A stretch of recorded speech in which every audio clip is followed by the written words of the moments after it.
The galaxy is burning. Brother fights brother, and treason splits the Imperium of Man. This is the Age of Darkness. Whether you're a warrior of the Legiones Astartes, an adept of the Mechanicum, or just a mere mortal in a universe of madness, you'll find a place here. Welcome to the Remembrancer's Retreat, coming to you from within the depths of the Vengeful Spirit.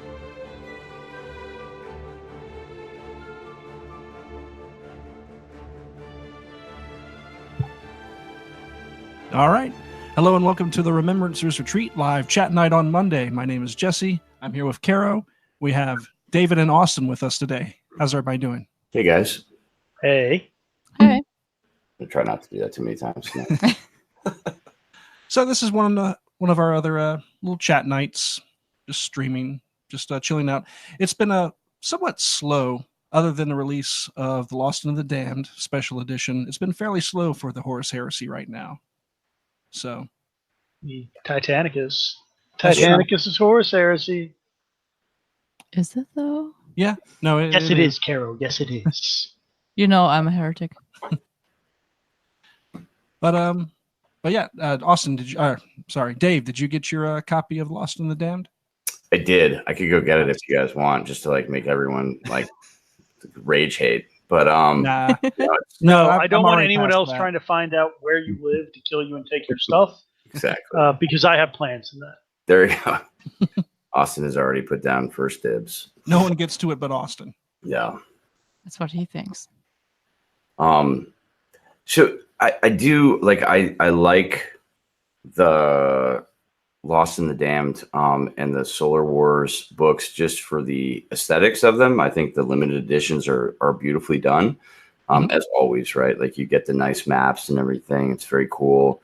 It feels very sort of I don't know, bespoke, right? Yeah. But the reason I get them is really because in every limited edition that Black Library does, and this will tie in with what we're talking about, is there is an author's either a foreword or an afterword, right? So I think in Lost and the Damned, it's Guy Haley, and Guy Haley has an afterword that's like 15 pages long. And it's an essay on why the Warhammer 40,000 world is the way it is. It's like, right? So, I mean, and that's the little peek inside that I love, right? It's a little peek inside the author's minds and the sort of the way that the people that construct this universe work. And I mean, I love it, man. So that's really, it's only partially the narcissistic collector in me. It's really the narcissistic. I want to know what the fuck's going on in the minds of the Black Library authors, right? Mm-hmm. So pursuit of knowledge. Yeah, totally, dude. All in the pursuit of knowledge. That never got anybody into trouble ever. Never ever. So we can start off with what we've been up to. And Austin, since you're on the far left of this screen, you're going to go first. Well, currently I am petting a super needy dog, but heresy-wise, I have been building and just now starting to paint a huge amount of Titanicus terrain. I think I got like 3 Grandmaster boxes worth of stuff built. Primed everything, started painting my big astropathic tower building with the new contrast paints, which have been kind of phenomenal. Yeah, I've seen some of your pictures, and yeah, they look really good. Yeah, the basic building, which was like probably would have been 40 minutes to an hour project with the like heavy dry brush, light dry brush, a little detail work. With the contrast paint, it was about 20 minutes. And damn. Yeah. The tiles on top. So what I'm doing is I'm taking, it's primed. Oh, not the bone, not the bone, the wraith bone prime, but like the gray off-white, the gray blue off-white. Mm-hmm. and then just heavy contrast paint, white. And then I've shaved down a toothpick to a super fine point, Mhm. and I dunk that in the black and just kind of trace patterns with it. Okay. And it gives a really cool, like, not quite marble effect, but obviously some sort of fancy rock. Which I really wish I had some, like, big flat panel models to try it out on now that I've figured out that it works. And I've been basing demons. So many demons. There's no such thing as too many demons. You're damn right, Caro. Yep. I had my first game with demons against Robbie. We Yep. played a 1,500-point Centurion game the other day. It was a lot of fun. Some things went well, some things went badly.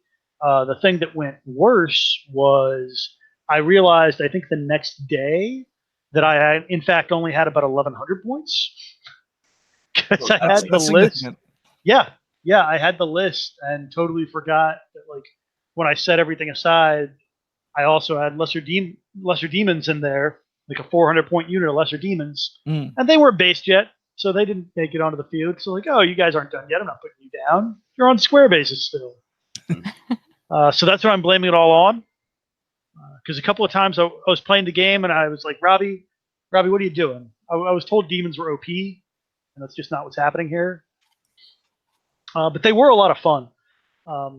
It's kind of getting me out of my comfort zone. It's like, as a militia player, primarily, I kind of win the game turn 5, 6, when there's not a lot of anything left, and my guns can just blow that lone, like, 2 or 3 Marines to pieces.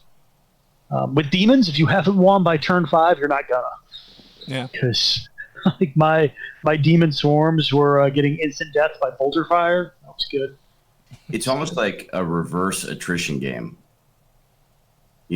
Like you're like with militia, you're playing from like the first turn, you're playing the attrition game, right? So you're buying time for space. And with demons, you've got to do the reverse of that. You've got to go in hard, right? Yeah. And you got to go in hard, and you got to get your kills in fast, and you got to win, and you got to do the things that you need to do because you know that you're going to lose the attrition game. There were definitely a couple of times where I was thinking to myself, man, I really just want to dance around another turn to, like, is this charge, like, this combat isn't quite what I could want it to be, and if I wait another turn, I could bring more guys in, but then everybody's going to be a point less strength and toughness, and that's not worth it, so we got to go now. So how do you think the demons work?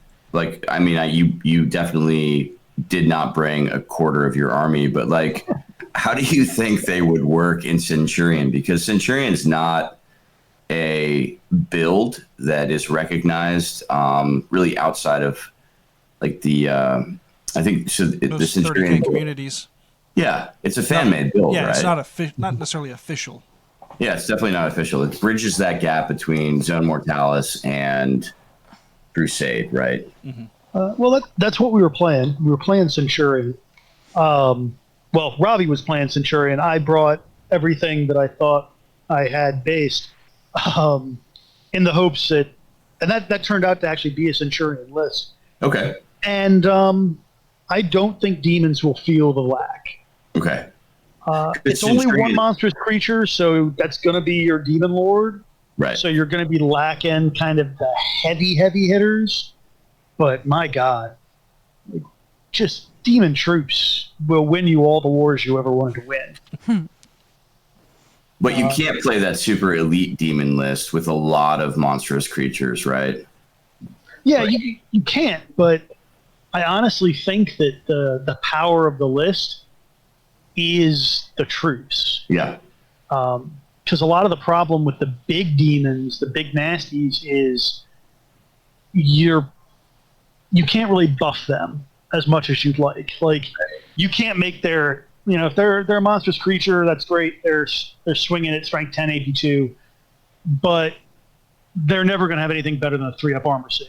And that's if you're paying the points. They can still fail that leadership. And I think they're only like leadership 7. And failing leadership with demons sucks. Yeah, that happened quite a few times. Oh yeah. Yeah, I think I took 13 or 14 just straight up unsavable wounds from failing morale, Oof. which was kind of horrifying. It's almost like you're playing fantasy. Yeah. It's reminded me of my old undead army. Do demons have buffs for re-rolling morale or anything? Like if they're near the portal? I know they get to re-roll invuln saves. But... Not to my knowledge. Again, it was my first game with them, so I could have been missing something. Mm-hmm. I was having enough problems with the basic rules. Like I gave my demon swarms move through cover, even though swarms have moved through cover. Mm-hmm. It was a whole thing. I wouldn't take my knowledge of demons at this point as the gospel. But they were a lot of fun. And even 400 points down, I won't say that I had a fair challenge on my hands, but I didn't feel the lack as much as I would have if I'd been playing like a Marine army down 400 points. Mm-hmm. And part of that could be just that I know what a 1,500 point Marine army should look like physically. Mm-hmm. And with the demons, I was like, oh yeah, demons. I'm used to playing 6 points a model for like the good ones. And these are all like 40 points. Of course I should only have 25. It's no big deal. Yeah, I'm really looking forward to it. I'm definitely going to be bringing them for Centurion at Nova. Nice. So I'll be playing a heretic at Nova for the first time. Finally. Yep. Well, cool. Caro, what have you been up to this week? Well, we went actually and played a game at Battlegrounds. That's right. On Thursday nights. Yes, so I bought a while ago an Alpha Legion list, and I decided it's time to try them out, and I did not read the rules or anything, so I did not do too well. I'm still not used to having Terminators which have only 1 point of... Or 1 wound? Yeah, 1 wound. Yeah. It's like, why even Terminators at that point? It happens. Yeah, Red Butchers. Red Butchers is the way to go. But it was fun. Next time I might try to not just put them all out on the open field, and we'll see. Then I am built... For my Nova list, I built some parts. The only thing which is left to build is the Delegatus. Mm-hmm. And then I just have to paint it all, which is going to be a challenge. Yeah. We got it. We'll see. Yep. I myself am realizing I bid a whole lot more off than I could chew at Nova. And along with our 2 events that we're having at Battlegrounds in August. The first one on August 4th is the Adeptus Titanicus event. And I've got a few things left. Everything is built and painted, but I still need to put some details on and base them. And there's a whole bunch of terrain. I'm also working on that with Austin to help get that set up. Then I also have 1,500 points of Iron Warriors that I need to have finished painted for Nova.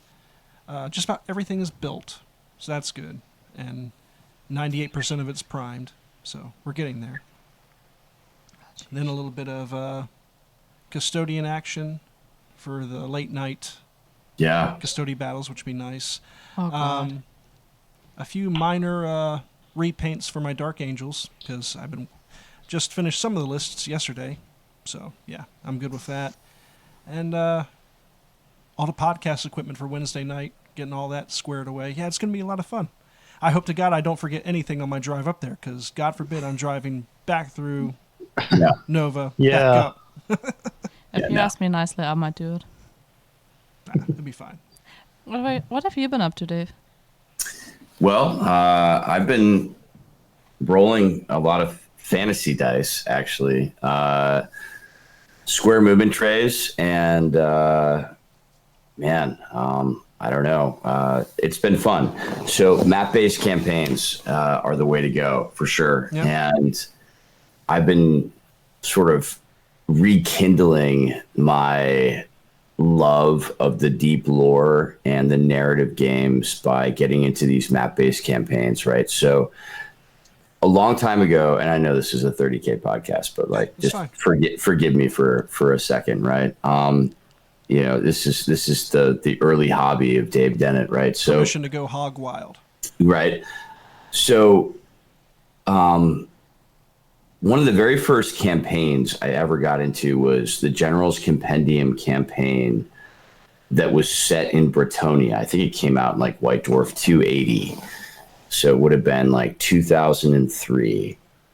And I had a Bretonian army at the time. And it was all about how do you move like a banner? How do you move an army through the different types of terrain, right? So forests and plains, how do you live off the land? I mean, it got deep, it got real deep, right? And then you would meet up with other armies and you would fight. And it was just it was so narrative. It was so thematic that you didn't really care if you won or lost. It's not what it was about. It wasn't about winning or losing on the battlefield. Obviously you tried to win, but it was really about what happened afterwards, man. The cultivation of a story. Yeah, it was absolutely, it was storytelling in, in 2D, right? Because you got the map and then you've got the table and you're telling a story, you're playing a game. And for me, that just like getting back into it has just brought me back to that point in my game, in my hobby, where it was really fresh. It felt really, I don't know, visceral, right? Mm-hmm. So I've taken that experience and I'm playing some Warhammer Fantasy right now with some folks, right? Austin might know a little bit about that. I mean, I might have a Dogs of War army I'm desperately trying to find time to paint. It's fair. But I mean, like applying that to 30K, right? So to get back to the 30K part of the podcast, like applying that to 30K, there's so much depth in the black books that we've only scratched the surface on, right? Like book 4, there's a whole campaign progression table. There's a narrative story arc that you can do, you can play through. There's city fight missions, which we've almost never done. There's strike team missions. Or was that, no, it's strategic raid. Sorry, strategic raid missions. Well, I think they have the Victory is Vengeance, which is effectively a strike team. Yeah. Yeah. Yeah, and there are war zones you can play in that you can accrue resource points, and it's an aspect of the hobby, aspect of the game that I think we've not talked about very much. Mm-hmm. But and I'd like to do more of it. I'd like to play more of it. Yeah, for sure. I played a game against Manny, right? Uh-huh. And Manny's just he's such a character, right? He's an interesting dude, man. Like half the time you're not really sure he's there, and then out of nowhere he'll come out with this like just ridiculous, deep lore kind of like caps, like a little caption of where the game's at, right? and so Manny's like, I want to do strategic raid missions out of book 6 and book 4, and I was like, fuck yeah. Let's do it, dude. That's what this Thursday thing is all about, right? Mm-hmm. Oh, yeah. Try new stuff. Mm-hmm. Yeah, try new stuff. Thursdays at Battlegrounds. Try new stuff. I mean, we met a new guy at Battlegrounds last time. Dan? Yeah, I mean, not new. He was already on a few events, but still he was around, hung out a bit. We still need to play him. Mm-hmm. He had a Space Wolf list, but because we started the game, it was already way too late. We did not do another one. Learning a brand new Legion. Yeah. That's fine. Well, always good to know there's more Space Wolves in the world. Yeah. Yeah, he had most of his Marines all contrast painted up, and they actually look really, really good. Not actually, They just look really nice. I mean, the gray and... Mm-hmm. It was a paint scheme I can get behind if it would not be for the Space Wolves. Caro. Yes. Not everybody can hang. That's all I'm saying. Yeah, but I have faith that one day you'll come around. Before that, I'll track Jesse down. The Caro will one day come around to playing a Loyalist Legion? I mean, to playing the best Legion. Oh, yeah. I mean, I already play World Eaters, so I don't know what you have.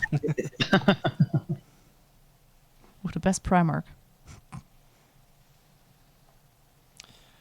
So what else? Do you want to talk about Titanicus, Austin? Because we had a 4-way battle. Well, not 4-way, but 2-on-2 on, was it Sunday night or Saturday Saturday night. Yeah, that was a lot of fun. Robbie and I, or not Robbie and I, Robbie came in late. Jared and I playing 2,000 points apiece, and then Jesse and Robbie popped in turn 3 with 1,000? 1,000 point Something like that. reinforcements. Yeah. Yeah, that was a lot of fun. It's also taught me that 2,000 is probably going to be my hard limit for Titanicus in future. It got pretty late. Yeah, It by the took time we so Yeah. long. it was a lot of fun, but Jesus. It's one of the reasons why we're live streaming tonight. Yeah, we were planning. Yeah, we'll do a podcast after this, and 10 o'clock rolls around at night. It's like we're not going to do this. We're not going to do that. We're not going to do that.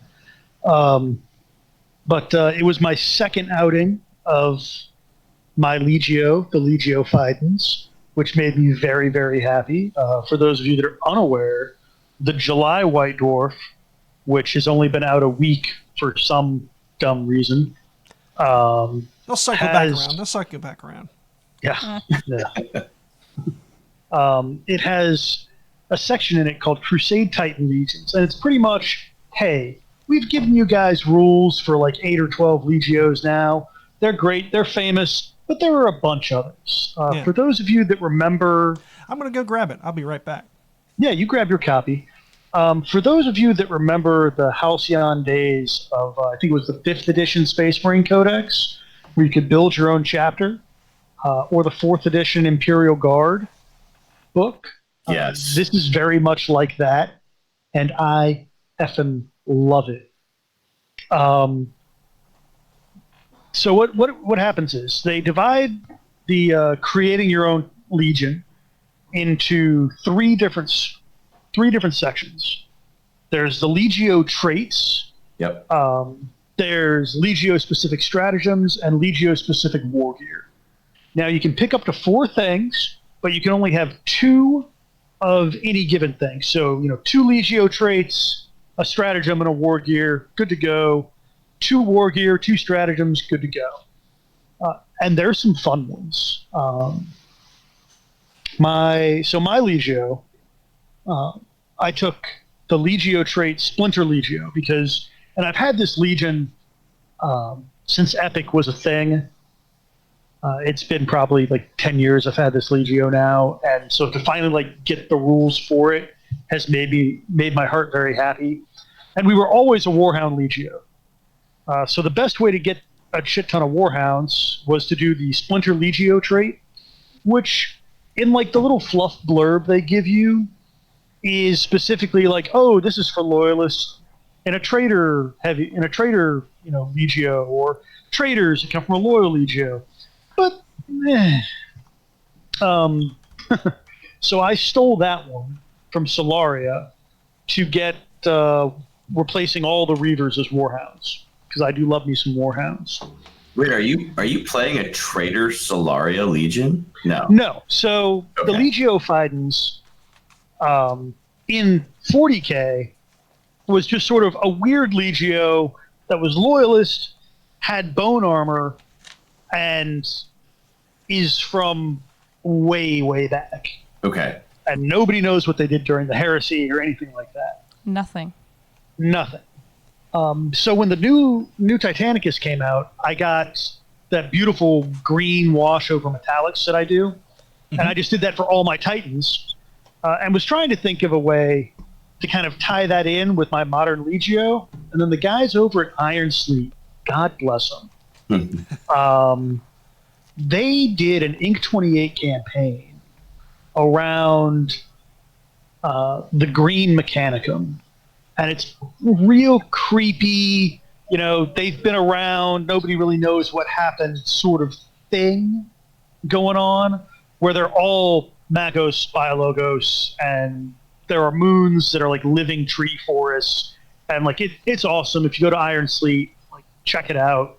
Just Iron Sleet, Green Mechanicum, throw it into Google. It's fantastic. But I decided that was going to be it, right? Because obviously the green isn't a paint job. There's some lichen or algae or something infused into the armor. Mm-hmm. So went with that as kind of my thing, and that backs into the Warhound stuff too, because obviously If you're doing a whole bunch of ship plants, it's because your Forge World doesn't have any metal to go around. So it's not Trader Solaria, so to speak, but they do fight kind of on the trader side.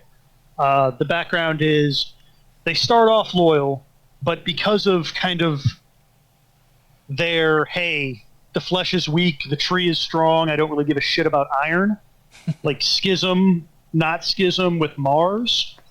Nobody really trusts them on the Mechanicum end. So when the heresy kicks off, Kelbor Hall has done nothing to recruit them to Horus's side just because he never could get anybody in there. But the other loyalist Mechanicum, year one of the heresy, kind of look around and go, hey, those creepy guys that nobody ever talks to, they're effing heretics. Let's burn their planet and take their shit. Yeah. I love it. The Legio spends the first few years being loyalists. They get the radio signal, hey, looks like somebody blew up your Forge World. That's a damn shame. For the Emperor, boys. Eventually find out it was the loyalists that did it. And don't so much swap sides as just begin trying to get revenge. So that's where we're at. So the Splinter Legio forcing me to be traitor does make sense in the fluff of my own mind. So took that, auxiliary shield capacitors, which are real fun. It's a piece of the war gear, and it says that you can push your reactor. It's like a 30-point upgrade. You can go voids to full without having to push a reactor. So you're always getting that reroll of ones. Yeah. As somebody with a lot of Warhounds, that's real nice because you shouldn't push your Warhound's reactor more than once, and even when you push it once, sometimes you blow yourself up. So anything that stops that makes me very happy. I also went with blind missiles, which is another 20-point upgrade once a game. That you use once a game. You buy it for any Titan with an Apocalypse missile launcher or launchers. And instead of firing those, you place a 5-inch blast marker anywhere within range of arc of the missiles. The marker remains in place until the end of the round, counts as line of sight blocking terrain. And that can get real rude.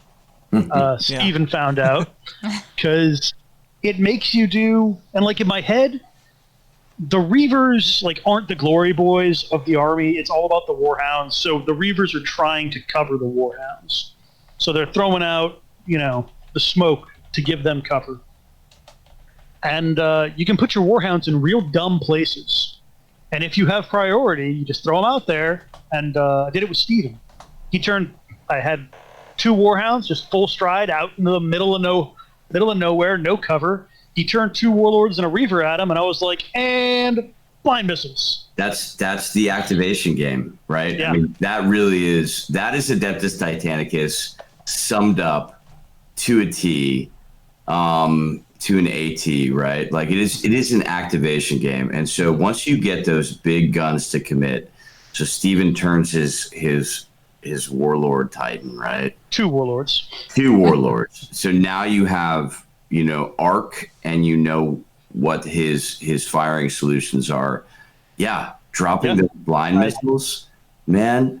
That is. I baited with those 2 Warhounds. I got everybody else out of arc, and it's like, all right, 3/4 of your army isn't going to shoot this round. That's great.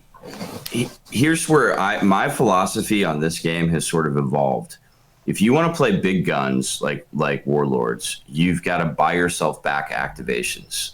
So you've got to include Night Banners. Mm-hmm. And I think because they're the cheapest activations, right? So a Questoris Night Banner, Questoris Night Banner. I'm not trying to get into min-max here. I'm just literally saying this is the way I think the game works. Is a Questoris Night Banner that's 3 Questoris Knights will buy you an activation so that your Warlord just does not get caught with its pants down in exactly that type of situation. Mm-hmm. Mm-hmm. You know what I mean? I mean, that's how you've got to play that game, Austin, or you're just gonna always. I mean, a 2 or 3 Warlord like a Myrmidon Maniple, right? Like a Myrmidon mana pool going up against 5 Warhounds in a Looper Call light mana pool, I just think it's going to lose every time. Yeah, unless the Warhounds get a little sloppy with their positioning. Right. They're going to have a hard time. Yeah. I was running 3 Warhounds, 2 Reavers, and I think a small Night Banner to his 3 Warlords and a Reaver. And even without the blind missiles, I just felt like I could run circles around him. Yeah. Just like from a tactical perspective. Mm-hmm. And it was real fun. Yeah, it's real fun for you. Well, Steven did get his back. But yeah, that was a fun mission. So that's my 3. And for my 4th thing, I took a stratagem called, I think it's Regenerative Armor or Living Armor. Living Armor. And how the stratagems work for this is you can either steal one from another Legio, any Legio, or you can take any of the normal ones and you just pay a point less to a minimum of 1. So this is normally a 3-point upgrade. So I get it for 2, and it's once you play the card, and then you pick a location on any Titan you want, and you roll a d10. If that equals or is better than the number of damage that section has taken, heal all damage. If it's less than, you just get the card back to try again next turn. Like when you say heal all damage, you're saying like on the body track? The damage track, yeah. It doesn't fix criticals, I don't think. Holy shit, though, dude. Yeah. It's pretty impressive. What? It's real good. Of course, when I used it against Steven, it was on an overheat. My flag Titan, which was a Warhound, was badly overheating. So I think I healed like 8 points of damage. Like all but 1 hole in the damage track was filled on the body. Healed all of it. Immediately took 3 more strength 9 hits to the body from overheat and killed myself. Mm-hmm. But in theory, it seems real good. Does, yeah. And from a fluff perspective, that's all that algae and whatever in the armor just sort of doing its thing. Yeah, I like it. I like it a lot. And there's a bunch of fun things. Like the war gear has kind of the same thing. There's about a dozen, 3, 4, 5, 6. There's like 10 other pieces of war gear you can get. One of which is just steal somebody else's war gear from another Legio you liked. So you can do kind of whatever you want. Like you can steal another, like if you like Solaria's Warhounds and you like, somebody else's war gear and somebody else's stratagem, you can take all those. The only downside you have from one of the kind of approved Legios is you don't have bespoke warlord traits or Princeps Seniores traits. Hey, Austin, I almost guarantee you I will blow your mind right now. So I listened to that interview with Andy Hoare on Year in Review, Adeptus Titanicus, and I read the FAQ. So are you playing multiple mana pools right now? I am not. Okay. So let's say you were. Let's say you took a Looper Call light mana pool and a Venator mana pool. How many Princeps Seniores do you think you can take? You got 2. Yeah. Yeah. You get 2, and you get to pick a Princeps Seniores trait for each of them. Yeah, you do. Yeah. Man. I've not seen anyone in our group do that. Yet. I mean, it does take a lot of points because you got to have at least 6 Titans on the field to make it happen. Applesauce wants to know what is the most HP something has as far as legs, body. A warlord body has 8 HP more or less. Yeah, so I don't know if pegs. I'm not sure what you call it in this one. Damage track, I think is what it's called. So not. Oh, I don't know. Hold on one second. Yeah, I mean it's got to be a warlord though, right? I mean, you would think so, but I wouldn't be surprised. Although, what about those? So I got the track in front of me now. Yeah. So I don't know quite what he means. So if you haven't played Titanicus, you have a head track, a body track, and a leg track, and you only need to have one of them maxed out to kill the Titan. So if you leave the head completely alone, you leave the body completely alone, you blow its legs out, it's a dead Titan. Yeah. And the track. So a warlord has in the context of the living armor strat. 7 is the max a warlord can take. So that's the biggest number you'd have to equal or match. Okay. For a warhound, it's like 5 or 6.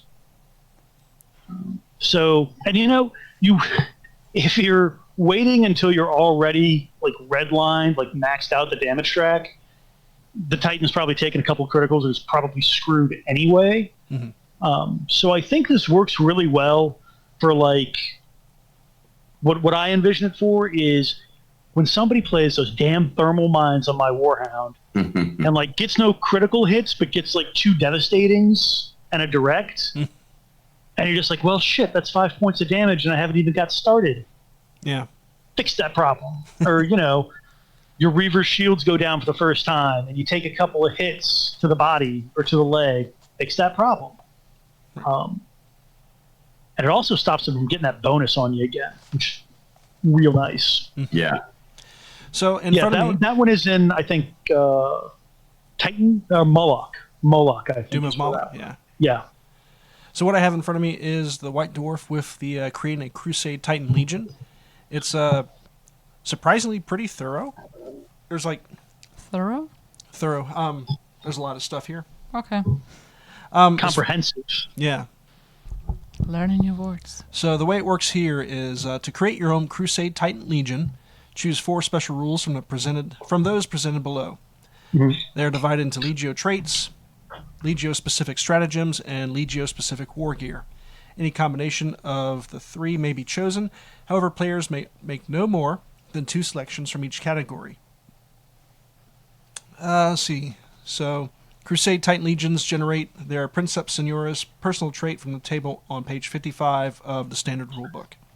Yeah, so it's pretty straightforward and real forgiving because you can steal one of each thing from another Legio. Mm-hmm. So if you're like me and you really love like that one thing from that one Legio, but it doesn't, like the rest of it doesn't speak to your heart, you can now just take that, whatever it happened to be, and go hog wild with everything else because there's some real good stuff in here. Hog wild. And let's look at some of this stuff here. So in the list of traits, we'll start with the first one, Dark Reputation. And I'll try to skim through the flavor text, but basically, Titan Legion has a reputation for relentless savagery and is widely feared by its enemies. At the end of the movement phase, any enemy knight banners within 3 inches of one of the Legio Titans immediately becomes shaken. And that's real dumb, because a shaken knight is not a super useful knight. I mean, granted, they've already done something to you at that point. Yeah. If they're within 3 inches. Unless you walk up to them within 3 inches. Just to shake them up. That's true. So if you can get to them before they charge, then good on you. But that is at the end of the movement phase, so that means they've already charged and they've already hit you a bunch of times. But they have only just got the charge attacks. So it is before they unleash their million attacks to your flank and rear in the combat phase. No, it's good. It's really good. I'm not saying it's not. Yeah, it's great. It's just suck it, Jason specifically, and more generally, those of you that bring Knightless. Those are lethal. Yeah, they're scary. It can get real rude. Then this next one I think is. I like it for flavor, but it makes you feel like you failed. But Knightless looks so cute, just with all the tiny duckling knights. I mean, they're adorbs. They are totes adorbs. So yeah, also you have the second one, Deep War Vaults, which I think is kind of pretty fun. Yep, so basically the fluff is you have 1,000,000 Titans and you don't care. And if one of the Titan Legion's Titans is destroyed without having scored any hits on an enemy unit, it is worth no victory points to your opponent. So those of you with a real desire to have like double fist Reavers just running at people. Oh, that works out really well for that. I think this one is for you. Because I was thinking about this when I first saw it. I was like, man, that doesn't score a hit. Yeah. That, like, for me, that means a Titan goes down turn 1. Mm-hmm. And that doesn't really happen. But if you've got that close combat Titan, just want to go wild with it, and it gets blown up before you actually get to swing with it. You're Oh out well, nothing. didn't lose Yeah. any victory points. That's actually a pretty good idea. Yeah. See, then And you I got know the, there. Oh, I was about to say, and I know there's plenty of people that want to do that. yeah. Why not? If you can, why not? Yep. So the next one is the Elite Magos. The Legio Titans can roll an extra pair of dice during their damage control phase in addition to those indicated by their servitor clades. In addition, Titans fielded as part of this Legio may add 2 to their command checks when attempting to go onto emergency repair orders. Nice little solid buff there. Yeah, that's just self-explanatory. Yeah. Super good. Yeah, you can make a real tanky Legio with these traits if you really wanna. You can take that, the auxiliary shield capacitors, reactor fetters, and just go and that living armor. Just be as tanky as possible. Yep. Then we got the next one, Engines of War. This one's a little bit longer. Choose a class of Titan, e.g. Warlord, Reaver, etc. The Titan Legion may always substitute one of its mandatory Titans in a maniple with a Titan of this type. Note that the substitute Titan only benefits from maniple rules that reference Titans and not those that reference a specific class of Titan. Yeah, so that's a pretty standard one, right? Yeah. Like, swap a thing for any other thing. And I like it, and it is really fun. Gives you a lot more flexibility. Yeah, I almost took this one over Splinter Legio until I read that it's only one Titan. Yeah, that is the kicker. Which it is kind of the standard. You seem to get 2 flavors. You either swap any amount of one specific Titan for one other Titan, or any Titan for like your Legio's Titan. So like, it's neither better nor worse than anything else that people are getting. Which is something that can be said for pretty much all of these. Like, I think they did a really pretty good job balancing out the new traits with the stuff already in the books. Yeah, if you don't have this White Dwarf, this is actually, if you like Titanicus, this is a really good one to pick up. Yes, this is a must-buy if you like it. Even if you've got a Legio and love it to death, this is a fun one. It feels like a significant expansion, and it seems to work really well. And you can still add another Legio you could play. Apart from the one you already have, you can just make up your own. Whoa. Okay. You want to hit the next one there, Austin? Sorry, I had to let the dogs out. Oh, What did I miss? nothing. We were just exclaiming how good it is to get this White Dwarf. Mm-hmm. It's real good. Yep. So I think the next one is Fury of the Fallen, if you want to take that one. Yeah, so when one of the Legion's Titans is activated in the combat phase, it can fire each of its active weapons twice. And then after it's completed shooting, immediately roll in the catastrophic damage table and apply results to Titan. So if you are absolutely hosed, go out in a blaze of glory. And I think this one is better than you might think it is at first glance, just because, I don't know, for me as a Warhound player, there are times when right? Well, the nice thing, it's each of its weapons. Mm-hmm. Yeah, so you just So, yeah, double that's- tap everything. That's really good. That's like And there having are times basically when a second Titan on the field. Yeah, but I mean, you explode afterwards, probably. Yeah, you're guaranteed to die, but Yeah. think about it. Like, But at least so this last game I was playing, I had a Warhound. It was perfectly fine. It was about to die because it was redlining its reactor. But otherwise, it was okay, except for some shits to the body. But like, nothing was going to kill it. I ran it up behind a Warlord and whiffed, and then exploded. And if I'd had this, and I was looking for an explosion because I was right next to him. Might as well do damage on the way out. And this would have been perfect, You get that second round of shooting, because as I think Dave knows, you get 2 Warhounds behind or beside a Warlord under the shields, they'll make it on a bad day. Yeah, confirmed. For sure. Yeah, Warlords under Void Shields, or Warhounds under Void Shields will definitely make for a bad day. Yeah. There you go. There you go. Bad day. Let's see. Legio trait, Gunnery Command. Battlefield experience and countless hours of practice on Ornanis ranges have given the Princeps and Moderati of the Titan Legion a keen sense of the capabilities of their Titan's weapons. Titans fielded as part of this Legio add 2 to the result of any command checks made when issuing a first fire or split fire order. Pretty solid. Yep. Nothing to complain about there. Well, in that case, the Motive Mastery. Titans fielded as... What? That one right there. Glory of the Cause? Loki of the Cause, yeah. Oh, well, I skipped. Whatever. During the strategy phase, Allied Knight Banners add 2 to the result of any command check when issuing an order that has already been successfully issued to one or more of the Legio Titans. I can dig it. Another Sounds night yeah. heavy, another night heavy one. Makes it easier. Yeah. Yeah, I can't say I'm super thrilled by it because it means you're ordering them second.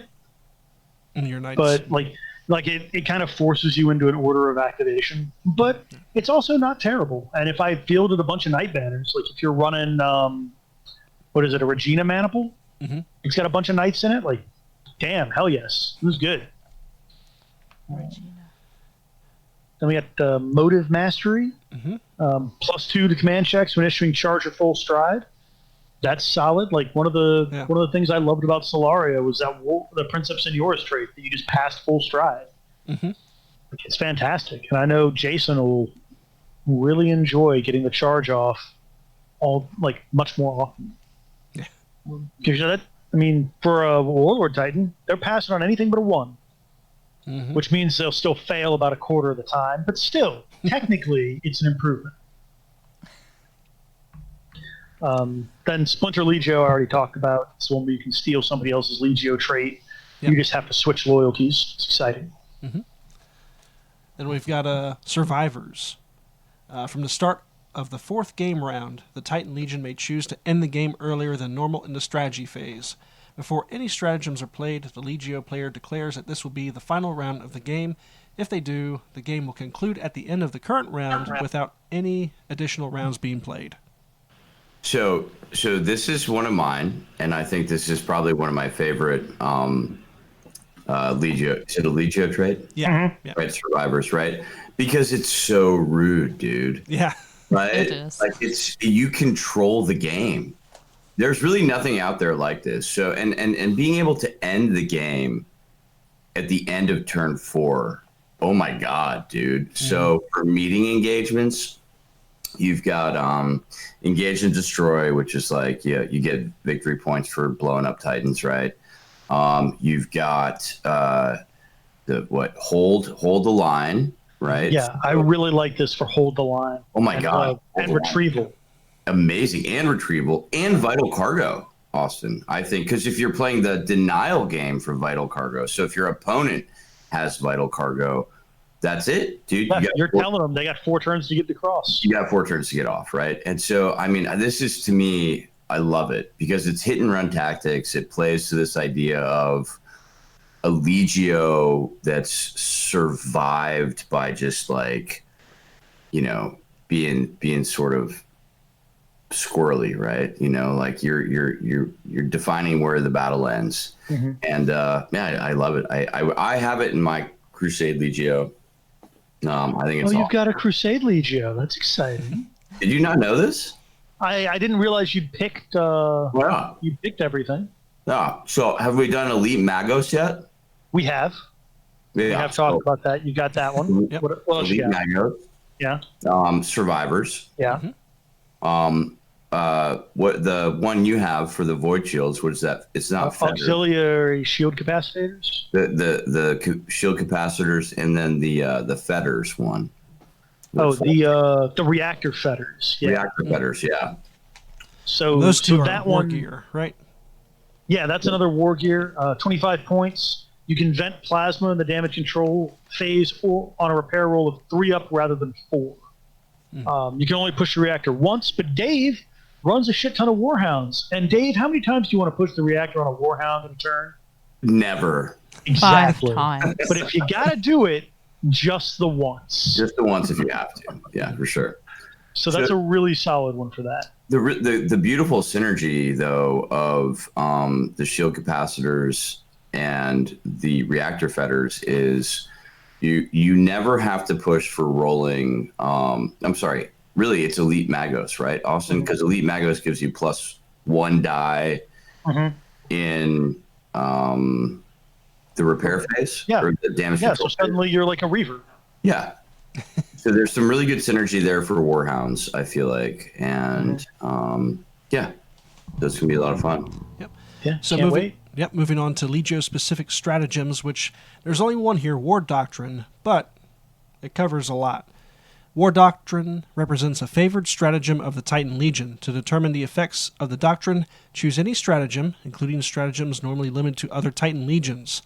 If the stratagem can be used by any Legio, then the Crusade Titan Legion can purchase it for 1 stratagem point less than normal to a minimum of 1 point. And if a stratagem is specific to another Titan Legion, then it can be purchased at the cost of its entry. Note that War Doctrine may be chosen more than once, provided each instance of this rule applies to a different stratagem. So, stratagems at 1 point less for generic ones is pretty good.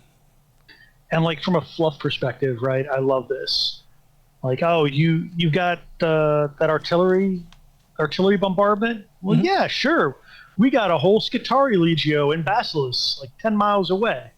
You know, got anything you think of. Like, it's just a great little thing for filling out the fluff of your Legio. Because stratagems, I love them. I don't really think that a stratagem, 9 games out of 10 will either win or lose you a game. But there are fun ones, especially when you get into like the 3-point stratagems. That you're like, that's expensive. But it's 2 points now, so shit, why not? So that's exactly how I run my Legio, right? So I chose War Doctrines as a stratagem, and I use it for outflank. And outflank for Warhounds. So outflank as a stratagem says that you have to pay half the scale of your Titan to basically come in from whatever side of the battlefield you want. And you can take that one more than once. And you can take that one more than once, right? Oh, you clever bastard. It's the only stratagem you can take more than once, as far as I know. So all of a sudden, Warhounds become 2 stratagem points, and so guess what's happening almost every game? You're spending 4 of your 5 points to outflank 2 Warhounds. Boom. And that's kind of horrific. So Austin, one of the things I wanted to ask you. Does that work that way? Because there's that last little bit that the War Doctrine may be chosen more than once, provided each instance of this rule applies to a different stratagem. Yes, because I would say yes, because very specifically, choose any stratagem, including stratagems not normally limited, blah, blah, blah, blah, blah. The Legion can purchase it for 1 stratagem point less than normal. So not like normally, you can only buy a thing once. Yeah. And what you're saying is blanket all the time. I can take, living armor for 1 point less. Dave says, all right, outflank, 1 point less. You can take outflank more than once. I feel that it is a legitimate use of. I think it's legit. I think it'll hold up.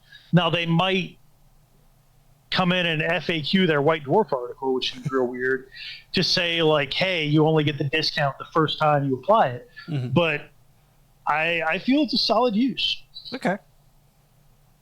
Fair enough. Continue. So this is really a more general question, and I need to go into the rulebook and explore this myself. But stratagems like vital cargo and missions. Like, you can't place the vital cargo on a engine that outflanks, right? Like, they've got to start on the board. No, I believe it's at the start of the turn you pick an engine, that sort of thing. At the start of the first turn. Oh, so they you pick an engine on the table. You grab so this engine on the table, or maybe it's when you deploy it. You pick, but either way, it's got to be somebody that starts the table. Yeah, but for retrieval, that could be just totally brutal, man. I don't think it helps. Well, it saves you from getting shot at. Turn one. And I think it's got to go within 6 inches of the center. Yeah. The square board. Yeah, I don't know. But it's just in general kind of terrifying. A lot of the other player's trying to hold the line. Deal with it. Yeah. Oh, yeah. Exactly, right? Yeah. All right, moving on to specific war gear. We have ablative ceramic plating. Any of the Legio's Titans can be upgraded to have the plating for 30 points. At the start of the battle, a Titan equipped with ablative ceramic plating can either choose body, legs, or head. The Titan ignores the bonus of the attacker's armor roll as a result of damage already inflicted on the chosen location, as indicated by the command terminal. Additionally, if the head is chosen, in a campaign, the Titan's crew will always survive the destruction of their Titan on a 2-up. I can't really express how good this is because Yeah. Once things start falling apart, it falls apart quick. I mean, the amount of times that my little Gatling on my knight has killed a warlord because it was getting that +3 to the damage roll, or like the amount of times I've been like, all right, I only got to do one more hit, called shot missiles to the wherever. Yeah, because they were getting +3 and suddenly they could do it. So, like, just taking that out of the equation, but it's 30 points a little pricey. The downside, though, is you have to choose one of the 3 areas. Yeah. That kind of is a little rough. Yeah, I mean, it's going to be body 50% of the time they're hitting you in the body. Fair enough. But that just means that they might start called shot into the legs. Mm-hmm. But if they're called shot into the legs, it's -1 or 2 to hit. So, yeah, I think this is a solid one. I see this being really solid on heavy mana pools like the Myrmidon, or the Janissary, where you're stacking Warlords and Reavers together.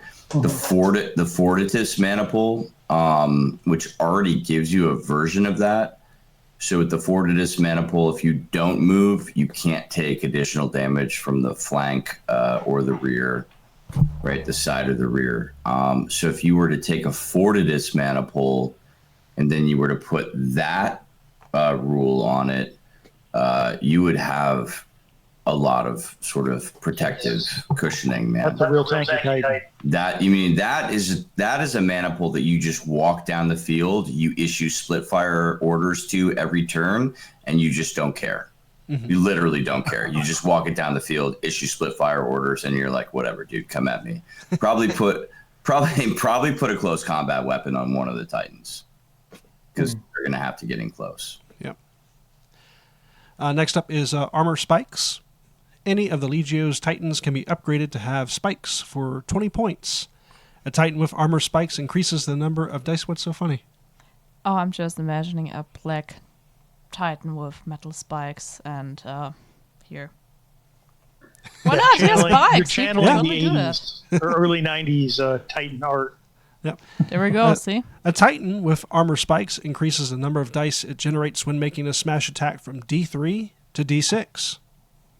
That's pretty solid. That's actually real good. Until you start rolling ones. Yes, until you start rolling ones. But theoretically, you could just trample somebody into the dirt. Yep. And combine this with the... If that doesn't warm the your heart as a princeps, I don't know what does. Yeah, combine this with the punchy rule they had before. That would be pretty bad. Yeah. Yep. Just put spikes on a melee reaver and just... go to town. Smash, punch. Steven, that needs to be your next conversion. So, I just asked in the chat which Legios are getting played by the guys who are hanging out here too. Mm-hmm. So, Jake said he is trying to remake Vulpa, but he's adding the carapace instead of the gargoyles. The spiked carapace? Yeah, I don't know what he means with gargoyles. I- Whatever. Oh, yeah, they have a plasma gargoyles where when you vent heat on them, you do damage to things around you. I think what Jake wants to do is, so there are specific rules for Legio Volpa, and so I think Jake wants to take one of the crusading Legio rules and like replace it. So what we just talked about was like what? Yeah. Bone spikes or something. Armor spikes, yeah. Yeah, Armor spike, spikes. carapace. Yeah, and just replace that, which seems fair. I mean, yeah. Why Or not? And I mean, you Play it. can just you can take everything else that Volpa has as a war doctrine or Splinter Right. Legio or whatever. right. You don't take that thing, you swap out armor spikes, you're good to go. I think so. Yeah. Yeah, The CG Macos says he's bashing together rules for Legio Xerxes. He also mentions if you buy GW dice, you can't roll a 1 because they put the faction symbol on that side. I'm almost positive they actually made a point to say that the symbols are going to be on the 6s this time. Oh. So they claim. Yeah. So they Maybe. claim. Really. Wait, did it fail Yeah. the last time? So like the traitor and the loyalist Legio die. I'll let you know because my stuff's in the mail. So hopefully it'll get here like soon. Yeah, and just roll it and see what happens. Well, I mean, I'll look at the dice before I roll. Aw. But moving on to the next war gear. Well, we can actually skip the next two because I've been harping on those for quite a while. Yeah, the so auxiliary shield capacitors, the blind missiles. Yeah. We talked about them. I obviously like both of them a lot. Yes. I think the blind missiles in particular will take a little getting used to. For some people, just because you always have to, like if your opponent's got blind missiles, you always got to make sure you've got 2 shots with your Titan. Always got to make sure you have 2 shots, just in case he gets froggy. Yeah. 2 shots meaning 2 different angles. Yeah, you need Right. 2 angles on whatever you're trying to kill, Right, and that's then good. your Titan needs to have 2 targets that it can shoot at, just in case. Oh, look at Here. this. Yeah, and here. Yeah, Yeah. yeah. Exactly. Aw. Because we talked about this, Austin, and you can't place the template on top of the Titan. So, the way it's worded, in my opinion, Yes. you place. So I'll read it out again, just so we're clear. Place the 5-inch blast marker anywhere within range and firing arc of the missile launchers. That's not targeting an enemy Titan. So you can put it, smack dab on top of an enemy engine if you want, but that's not shooting at the Titan. So I think what you got to do to use this, you either forego the Titan shooting, or you have split fire. I think that's that's how you do it. Just from the way it's worded. But if you put it on top of an enemy Titan and that Titan had finished moving, isn't that Titan effectively shut down? Oh yeah, it can't see shit. So it can't see shit. I mean, nothing can see it either. But yeah, That's Yeah. the disadvantage, is that nothing can see it. So the 2 angle thing is really if you wanted to be able to shoot at it. But if you just wanted to shut it down totally, you just put that 5-inch blast template on top of it. And Oh no, I was talking about somebody fighting a guy with blind missiles. You want to always make sure you've got multiple angles to the target you're trying to hit. So you have 2 Titans that can shoot the one you want to kill. Your 1 Titan can always shoot at 2 things, and that way, kind of no matter where that blind missile drops, you'll still be able to do something you want to do. How's that affect melee? Does it affect melee at all? I believe it does, because there is no such thing as melee in this. There's just combat you use your weapon skill on. Well, that's fucked up, man. So Yeah. if you're an inch apart from each other and I'm like, man, I don't want to get punched in the face, blind missile. Wow. Can't see me, you can't punch me. Wow. Now, I do admit, having said that, I haven't actually looked at the rules Okay. for weapons with like the melee trait. If there's something in the melee trait that's like enemy in front arc within 2 inches and doesn't mention line of sight at all. But based on my current understanding, yeah, you could stop somebody from punching you in the face. Fair. It's real good. Seems good. I mean, when you want to think like blind missiles, maybe it's like that area is just fireworks going off, so maybe you can't really get a good look at a punch. So I don't know. Yeah, I'm imagining it's not just smoke. It's little scraps of tinfoil fucking with your radar. It's all sorts of stuff So many going on, flashbangs. right? It's like a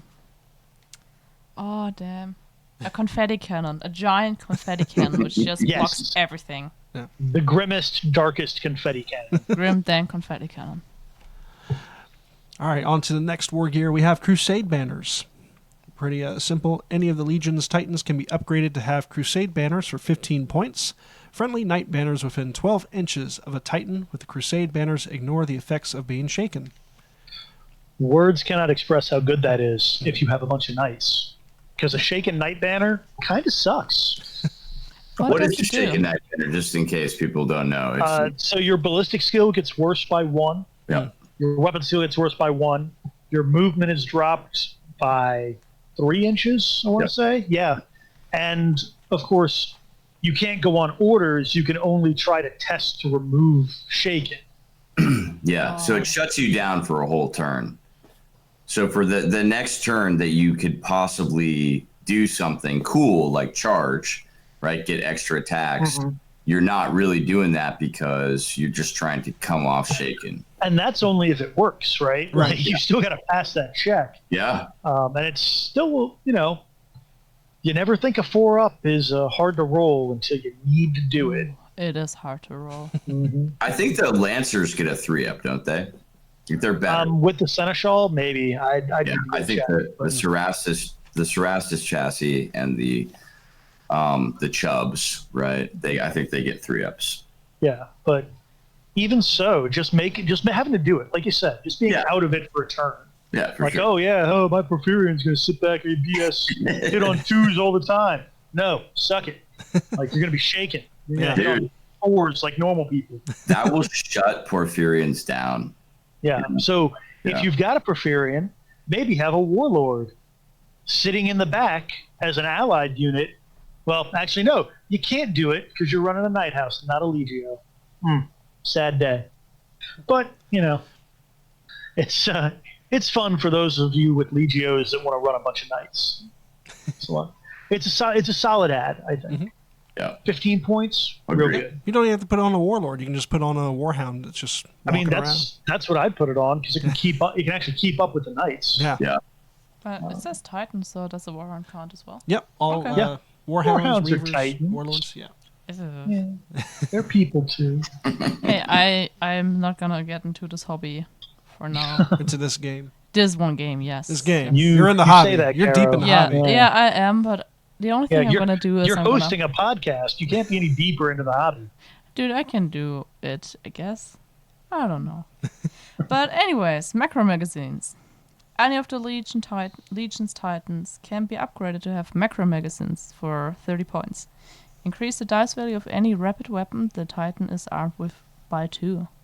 Add 2 to the result when rolling on the catastrophic damage table for Titan with macro magazines. I really So- like this one. That Me too. sounds really cool. Bigger explosions gives you more. That's pretty awesome. And remember, rapid is 6. 6s give you 2 hits. So you're suddenly rolling 8 dice for that Vulcan Mega Bolter on your Warhound. You can get real rude real quick. And honestly, I don't think adding the +2 to the catastrophic result is that terrible. mean, At least with Warhounds, because you try and be in the enemy's lines with those. So, yeah, sure, I want them to blow the hell up if they're going to die. I mean, you're giving yourself a potential 4 more shots, right? So you roll 6s, you're getting 2 hits. That's huge. On a Warhound, especially late game, shields are down, you're calling shots, you're rolling 8 fucking dice, dude. Potential 16 hits. Insanity. The other place this really works is for warlords that have the macro cannons on top, right? So they've got the macro. So you're paying Oh. one cost of, what is it, 20 points, Jesse? 30 points. 30 points. So you're paying, but for a warlord that has the dual carapace macro cannons, you know, man, that's exponential. Yeah, and it is for any. So if you've got a Warhound, I just read it. So you're not paying by the gun. So if you got a Warhound with double bolters, Ooh. just go crazy. Oh my God, dude. Get the most bang for your buck there. 15-point upgrade. Yeah. Maybe that's what you do. Maybe you just double macro cannon a warlord. Just that's your guy. That's your dude. That's your dude. Yeah, it's real fun. It's real fun. I can't wait to see that. We're gonna see that. You know, we're gonna see that at Nova. Somebody will demand more DACA and do it. So you can play those rules at Nova?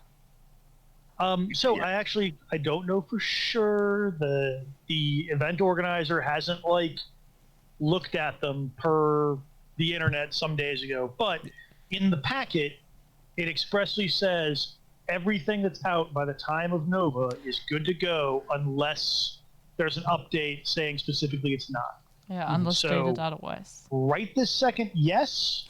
Maybe eventually no. But again, I can't I don't know. Maybe I just haven't been whack enough about trying to find the dumb combos between these and the other Legio traits. Because I think if you're going to break these, it's not going to be using just the stuff in the White Dwarf. You're going to have to try and find something from a Legio that combines with something in the White Dwarf, some other Legio's war gear.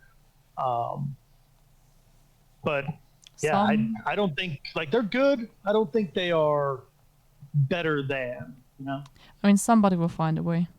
Somebody will find a way. Oh yeah.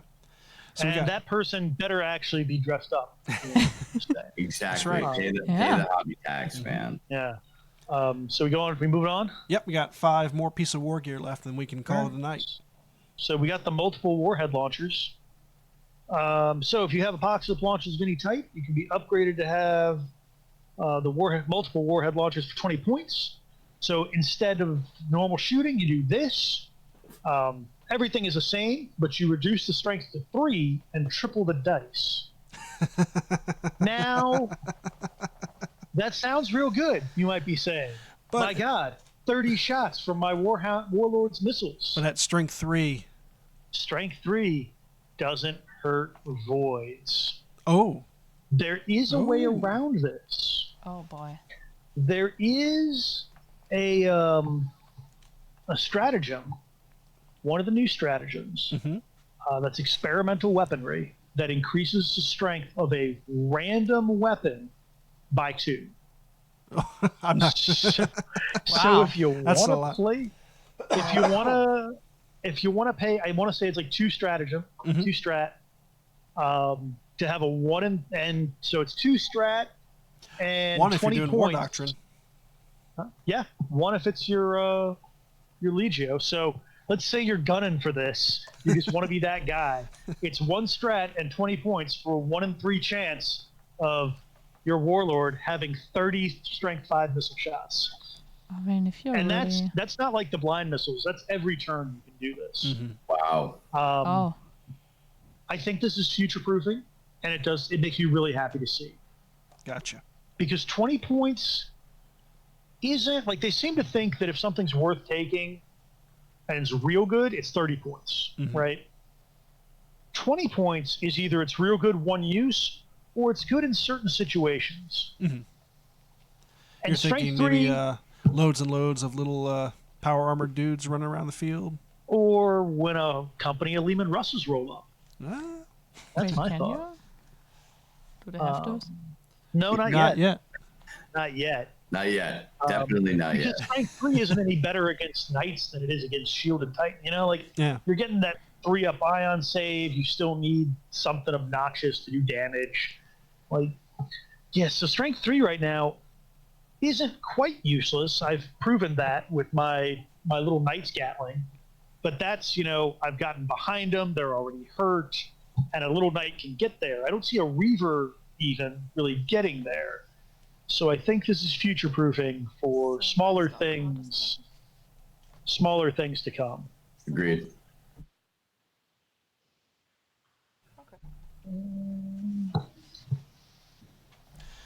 So next up is plasma rifling. Gas channels allow for excess plasma from the Titan's reactors to be funneled into the firing chambers of its energy weapons, extending the range and increasing their lethality.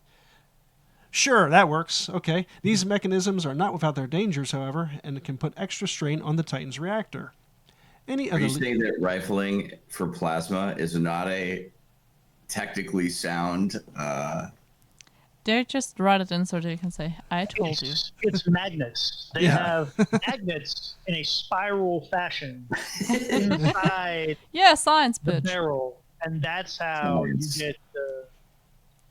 I don't know. I'm a history major, man. I love it. Reversing the polarity of the neutron flow. You get what? You get additional 6 inches, right? Any of the Legio Titans can be upgraded to have plasma rifling for 20 points per Titan. When firing a weapon with the word plasma or laser in its name, the Titan can push its reactor to increase both the short and long range of the weapon by 6 inches. Yeah. I mean, this also wouldn't be bad if you're close to dying. Then it's like, oh, whatever. Shoot fodder, explode afterwards, True. go off in a fire. But I gotta say, Robbie's friggin'... I forget what Legio he was running, but it's the one that has the extended range laser weaponry. And that was real annoying. Do you think that stacks? Huh? Do you think that would stack, Austin? What do you mean? Do you think if Robbie? Oh, if he had that, yeah, I think it would. You think he'd get like 12 inches? That'd be fucking amazing. I think his is just you buy an upgrade and it's just the standard. Right. I don't think he put his reactor for it. So I would say like a Tempestus. He plays Tempestus, so yeah, so like a Trader Tempestus. Yeah. Wow, I like it. No, might not even be Trader. I think that's a piece of war gear for them too. Yeah. So that doesn't force you to flip your allegiance. It's real good. I like it. Yep. Next one up. Yep, now we go on to the Raging Auspexes. Any of the Legion's Titans can be upgraded to have Raging Auspexes for 10 points per Titan. In the combat phase, a Titan equipped with Raging Auspex can measure the range between itself and potential targets before firing its weapons. That would be handy for me because I don't know inches. We were just talking about this the other day, weren't we? We were just talking about this. We were like, man, maybe give someone like a point penalty if they really want to pre-measure, and Ta-da. They were ahead of us. They were one step ahead of us. W knows. Specialist Gaming always knows. Also, inches are horrifying. They don't work. They don't make sense. Just do the math for 2.1 centimeters. Inches are superior. You can divide them by 3. It's 2.54, Austin. 2.54? Not important. Sounds like they changed the metric system. Sure. Sounds like they had to adjust some things for metric. Honey, you're drunk. Anyway. No, they did. They totally did. No, I'm sorry. When do you mean when the French people figured out that 1 kg is 1 liter? No, when they figured out like last year, it's like, this thing is like a micron lighter than it was 50 years ago. We got to change the whole thing now. Oh yeah, they did do that. No, they did do that. They killed the weight of the kilogram. Like the Urkilogramm. I hate to be that guy, that scientist that just woke up one morning, rolled in, poured his coffee, looked at the scale, was like, shit, son of a bitch. I mean, you gotta watch out with all the... Look, a foot is the same foot it was since whatever weird-ass king decided his was the standard 1,000 years ago. It isn't. There's so many different feet around. My favorite measurement has got to be the stone and the hand. The fact that those even still exist, like this is how many stones I weigh, and this is how many hands tall, like a fucking horse is. Like I love that we still have that. Yeah. So like when I was in Australia, they would give shit about the metric system the whole time. Oh, metric system is better, blah blah blah blah, and they still use stone for weight. Yeah. Setting on your scale, dude. You have no leg to stand on in this argument. CG Mac, he now says it's a measure of atoms or something. I think he's right. I think they went to like some sort of a atomic calculation to determine X number of mole of whatever. Now, with that being said, after a little bit of metric bashing, cooking in metric is so much fucking easier. Fuck these Holy cups. crap. I hate it. Cooking is magic. We all know it. Don't try to bring your Especially science into metric. that. No, dude, seriously, I just weigh any ingredient I put in. It's not a size of that's it. volume. It's all about weight, and it's amazing. Look, if you Because- can't figure Get it a out by little taking a scale. pinch of something, Are you the real question is, are you Yeah. cooking over fire, or are you cooking in like an oven where it's like convection and you're like doing weird math and displacement? Because if you're not cooking over fire, you're just not doing it right. Like there needs to be direct flame on whatever substance you're. I mean, I usually burning. do not bake over fire. Yeah, but- you're doing it wrong, Caro. I mean, we're not allowed to have anything here. I would totally make fires everywhere. Yeah, absolutely. But baking with cups, there's nothing more annoying than trying to find the right goddamn cup to figure out Yeah, is what this is a cup, 1/8 or 3/8. Right? I know. Yeah, Like, I got it. It's all relative. As We long have as you entire use the same nuclear. We have cup entire for nuclear what you're doing, plants you're good. yeah, and you still use built in Imperial. Sure. And you also flew to the moon with Hey. Imperial. yeah, hey, landed on the moon. Our Yeah, NASA uses goddamn metric. Our nuclear facility hasn't exploded. It's true. Well, The only no nuclear German facilities to exploded either. explode have been using metric. I'm just saying. I mean, when you flew to the moon, first of all, NASA uses metric. And you blew up more than one thing just because somebody forgot there's a comma in the Imperial system somewhere. Ouch. Yeah, no. Moving What on. happened was half the people used Imperial, half used metric. We crashed a multi-billion-dollar Mars lander. It's fine. See, that's why everybody uses metric. But Jesse's trying desperately to get us back on. Yes. Reactor fetters. allow Any it. of the Legio's Titans can be upgraded to have reactor fetters for 25 points. A Titan with reactor fetters may vent plasma in the damage control phase on a repair roll die of 3 up rather than 4 up. However, it may not voluntarily push its reactor more than once in each phase. Dave, I gotta read this one to you. Dave Yeah. bashes people using stone as measurement but refuses to use ovens. That's right. That's right. Stones Ovens are are technology, cooking, dude. not weighing.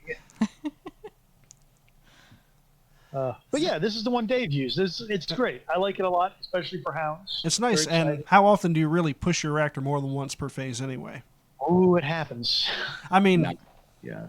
is it really you don't that want often, though? Like, yeah, it's Yeah, I only in think this is dire a good situations. Yeah. I think it's a good trade-off. And we got a final one. Austin, you want to take that? Yeah, so it's War Chest, and it is steal another Legio's specific war here. You can purchase it. You got to use all the rules that it has, Upgrade only usable by warlords. You can only buy it for your warlords. Pretty self-explanatory. Go look at the book, find a thing you like, use that thing. So yeah, all in all, I like them a lot. They're a lot of fun. There's nothing too OP. There's some really good ones. There's some ones that are more situational based on the list you like to run. But I don't think any of them are bad. And that's, I think, the most important thing. Mm-hmm. Is you can take these, you can be as, whatever fluff narrative you've got going on, you can make a Legion for now, or a Legio for now. And that's real good. That's real good. So now I have one last question about how you build your Legio. Does this go off your general all when you play a 1,500 point list? Do those Legio rules go off there, or do you have a different pool just for those rules? No, so it's No, this is think of it like building your own chapter or a legion in I've starting. never done that. Yeah. Well, think of you this don't, as but- like Black Shields, right? Think of this as like the Black Shield rules. The rules are all the same, no matter how big a points game you're playing. You're still taking these 4, whatever 4 you've got, and running with it. So it's not like, oh, it's 1,000 points, only get 3, or 2,000, I now get 5. You always No, get 4. I'm saying I think I know what Caro's saying. I think I think most of those upgrades you pay per Titan. okay. There we go. Okay, gotcha. Yeah. Oh, Yeah. yes. I Sorry. thought it's a one pay and then you have it for everything. Yeah, so. no. Yep. So it gets expensive, No, there's- especially if you're layering them on top of Warhounds, right? So I Kind of think like my Demons. Yeah, it does, exactly. right? Yeah, you can add 60, 70 points to a Titan if you're not paying attention using this stuff. Yeah. Like I think mine right now are like 50 points more expensive than they should be. Wow. for like Yeah. my Reavers. That adds up. It does. Yep. It definitely does. And this is the activation game again, right? So you're trading off a superior engine for less activations, which in this game that's dangerous. You've got to be able to have that. Hey, let me stop the presses real quick here. Yeah. If you go, Jesse, Mhm. page 108, Of look of the White Dwarf. okay. If you look at the Legio Nasus engine, the white and blue warlord, Yeah. look at its base. You see that? You see what's on its base? Why? You see what's on Oh its my! base, There Jesse? is a tiny little munitorium container. Yeah, there is. Where'd that come Yeah, from? there Can you show that to us, Jesse? I could try. Yeah. What contain? What container? look at of me. What?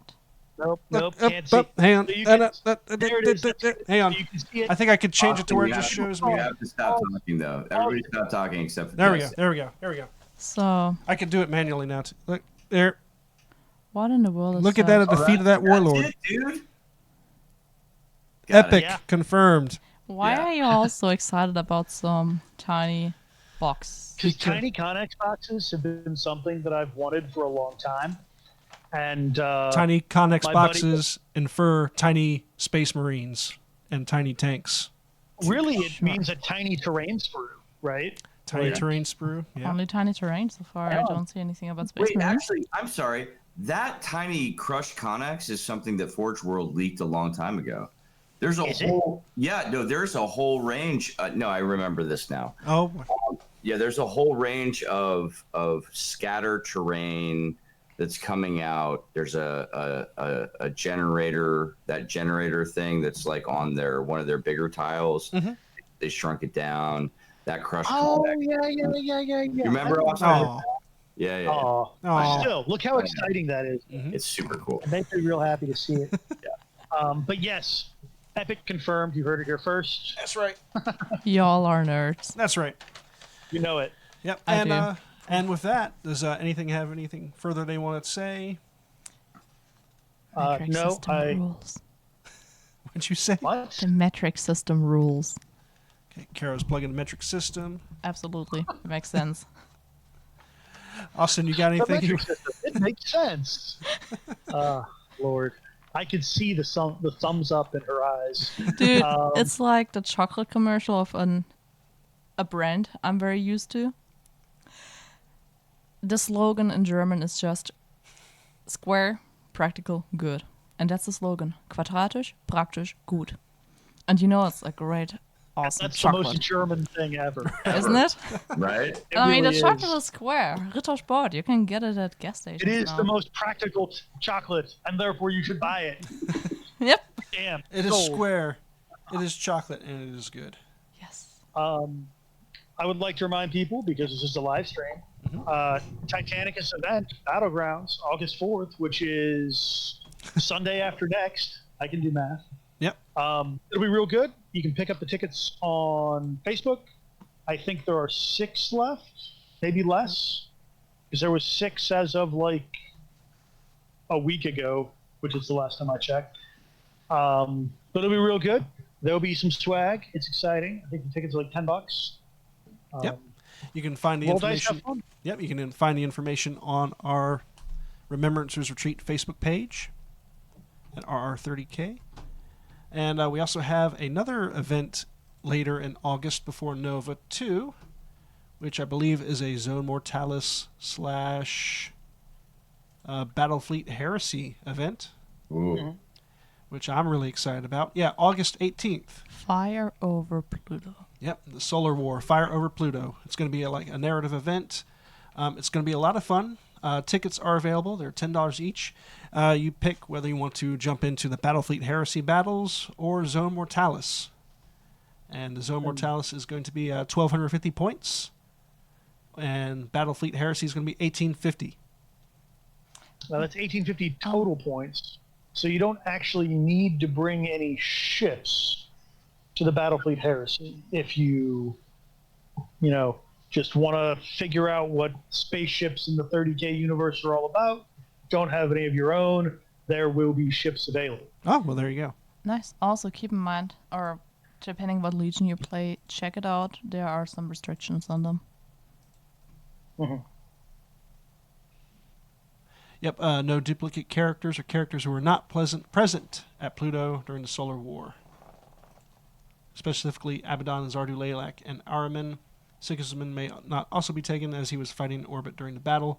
And for the Battlefleet Heresy, for Zoylazium players, the only permitted forces are Imperial Fist, Mechanicum, Solar Aux, and Imperialis Militia.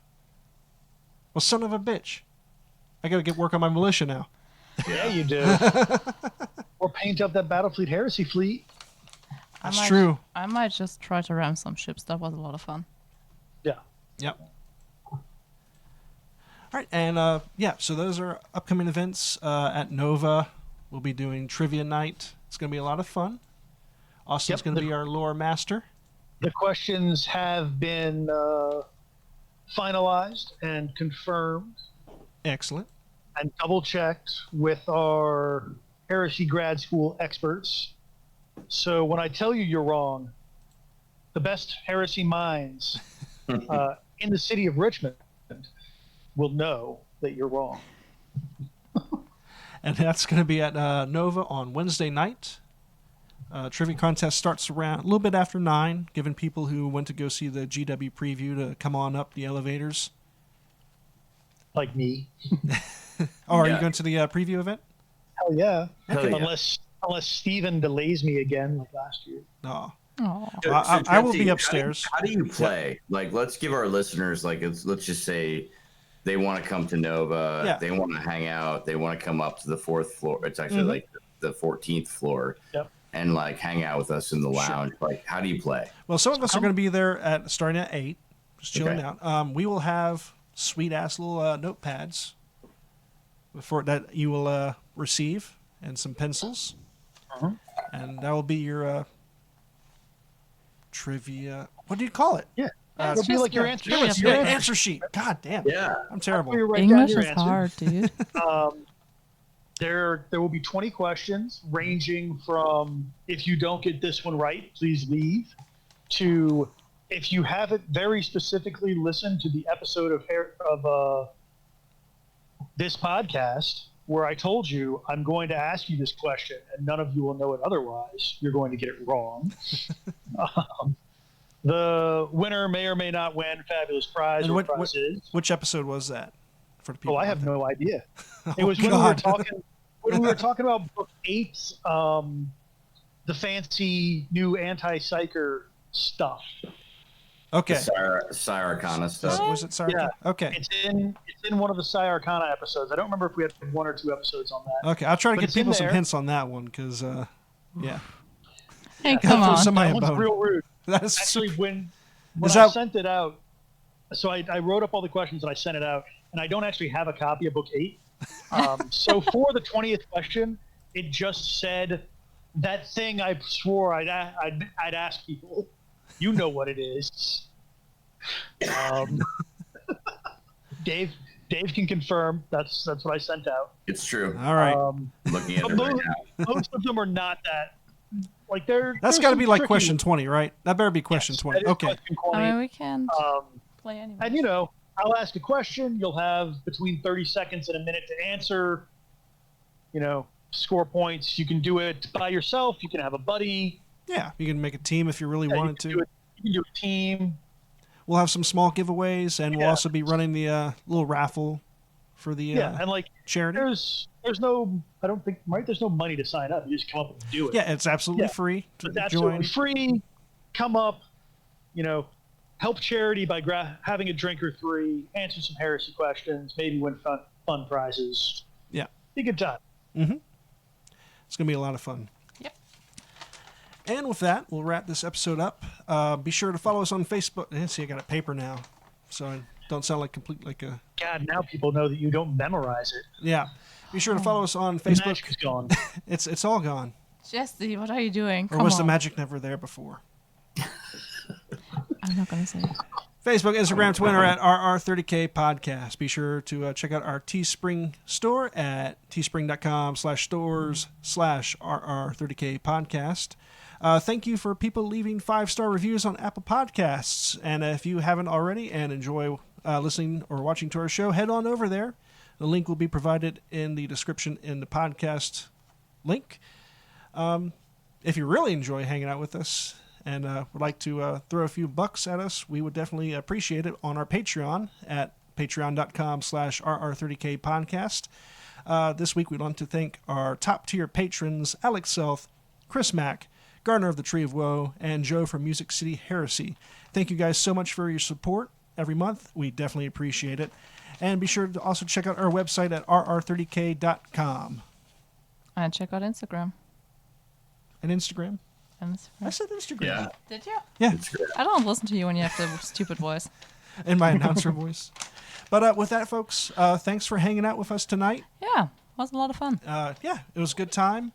And until next time, my name is Jesse. My name is Caro. Dave. Austin, I'm waving, but you can't see me. He's a phantom. Until next time, keep those dice rolling. Yep, enjoy.